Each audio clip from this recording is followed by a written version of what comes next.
Até mesmo eu estava vendo aqui, né? Até o Bank of America cortou projeção de preço para a Apple depois do evento.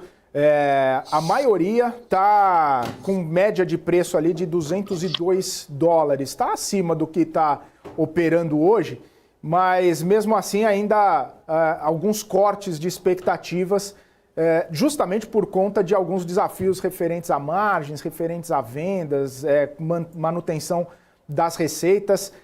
E aí a grande pergunta que se faz é o seguinte: se está tão esticado ou se está com uma perspectiva não tão interessante para crescimento, tem que manter um crescimento muito forte para sustentar esse valuation, né? Porque ainda faz grande parte, né, da carteira de Warren Buffett. Essa é a grande pergunta, né? Que está com quase 50% da carteira, mas mantém. É uma perspectiva de colher algum dividendo, de melhorar a expectativa da empresa, de manutenção. É uma concentração bastante importante, né? A gente também já falou disso, mas é interessante sempre ir revisitando, né, alguns temas aí e que vão de questionamento na nossa cabeça aqui. É uma boa pergunta, realmente, mais pela concentração, né? Não pela empresa em si. A Apple, não tem que falar, é uma grande empresa, e o Warren Buffett é um cara que gosta de investir em boas empresas na avaliação dele, ou na avaliação da Berkshire. E nesse sentido, acho que a Apple consegue marcar diversas caixinhas ali, né? De uma grande empresa, um produto em larga escala, retornos altos, algumas boas vantagens competitivas, empresa com uma situação de dívida super equacionada. Então tem várias coisas muito boas, né, em relação à Apple. A única discussão é a questão de valuation mesmo, né? Se o Warren Buffett está vendo uma coisa que a gente não vê acerca do futuro, né? Apesar de ser um senhor de 90 anos, ele tem uma mente bastante avançada, né? Mas assim, eu diria que ele gosta de investir em empresas de consumo e que tem esse stream, essas linhas de receitas já bem definidas, e que você consegue ver algum crescimento ainda olhando para frente, né, ainda que mais estável. Mas, de novo, acho que o principal ponto em relação à Apple aqui é valuation mesmo, né? Assim, parece que você está, ao comprar hoje a ação, você está pagando ou comprando um potencial muito futuro, onde começa a ser um tanto quanto incerto, né? Essa continuidade de crescimento, a justificativa, né? Você tem pouca margem de segurança, enfim, é uma boa interrogação, se de fato não faria sentido ele reduzir isso na carteira, né? Mas ele tem acertado também, né? Tem que dar o benefício da dúvida para ele. Ô Will, queria aproveitar, tentar entender também um pouco da sua visão sobre este IPO, né? A ARM estreando aí hoje exatamente na Nasdaq, maior IPO do ano, inclusive, né? 54,5 bilhões aqui de dólares. Qual a sua expectativa, né? E sua análise, inclusive, aí sobre este case? Pois eu tenho até que é uma empresa que eu tenho que parar para olhar melhor, né? Assim, é uma empresa que vem com uma certa badalação, no sentido de que, poxa, você tem como clientes Apple, Google, Nvidia, Samsung, então ela tem grandes clientes. É uma empresa que está inserida dentro do contexto de inteligência artificial, né? Ou seja, basicamente o que ela faz, né? Assim, ela faz o design dos chips, né? Então ela desenha como é que vão ser os chips que são usados pela Nvidia, que são usados pela Apple, por Google, Samsung, enfim, alguns desses clientes. Você tem o SoftBank como um importante investidor. SoftBank é conhecido, né, como um importante investidor de empresas de tecnologia.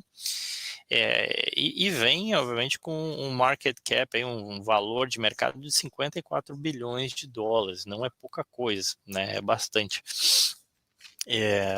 Então, assim, vamos ver, né, como é que... Acho que existe uma grande expectativa, é de fato o maior IPO do ano. A empresa já fatura na casa de bilhões de dólares, né? São quase 2,7 bilhões de dólares de faturamento.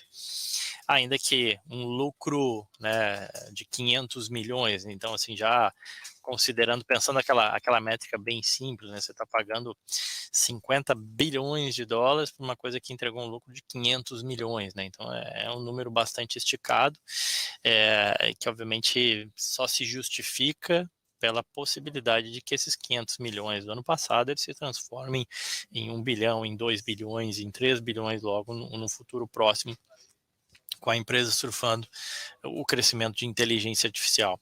Tá?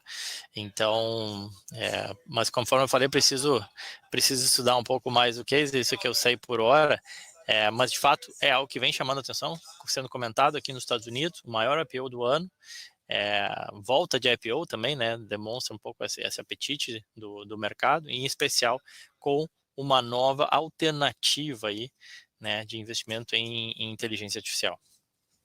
Ô Will, interessante, e eu estava lendo umas notícias, né, sobre esse IPO, e aí dizem que o próprio CEO da ARM acabou abrindo mão, né, de uma precificação maior ou de uma captação maior, diz que queria uma estreia mais saudável, né, e mais duradoura, né, nesse IPO, mantendo a ação ali em $51, esperando um pouco para talvez, né, captar mais ou elevar mais o preço. É interessante esse movimento, né? Num momento que a gente falou aqui nos últimos anos, né, de IPOs onde as empresas, as companhias buscavam o máximo valor, né, captar o máximo de valor, buscar a máxima cotação. Me chamou a atenção esse movimento, essa notícia, né, de que o CEO da ARM preferiu ir com mais calma e com mais tranquilidade, sem buscar uma precificação tão grande assim para os seus ativos. É uma dinâmica, aí eu não tenho muita informação a respeito dos IPOs por aí e acabei não pesquisando, mas pode ser uma dinâmica daí, dos Estados Unidos, ou é algo estranho até para mercado americano, Will? Não, realmente é diferente, mas eu acho até saudável, né? Ou seja, você buscar um valuation mais razoável, mais normal de estreia. Obviamente que não maximiza necessariamente o valor que a companhia capta, mas se a gente pensar também, ela está falando de $50 bilhões, negociando um múltiplo de 100 vezes lucro, 104 vezes lucro, que é mais o próximo do que um pouco mais do que a Nvidia negocia. Então, assim, claro que, de novo, dentro dessa ideia do céu é limite, né? Hoje ela é uma empresa que faz design para chips essencialmente para celular e planeja entrar ou crescer cada vez mais em data processing, né? Em processamento de dados, em chips, desenhar esses chips, né? Para data centers e outras aplicações. Então tem um espaço muito grande, ela já tem uma presença muito forte em smartphones, mas ela quer ir além. Então tem uma presença, assim, tem um potencial muito forte.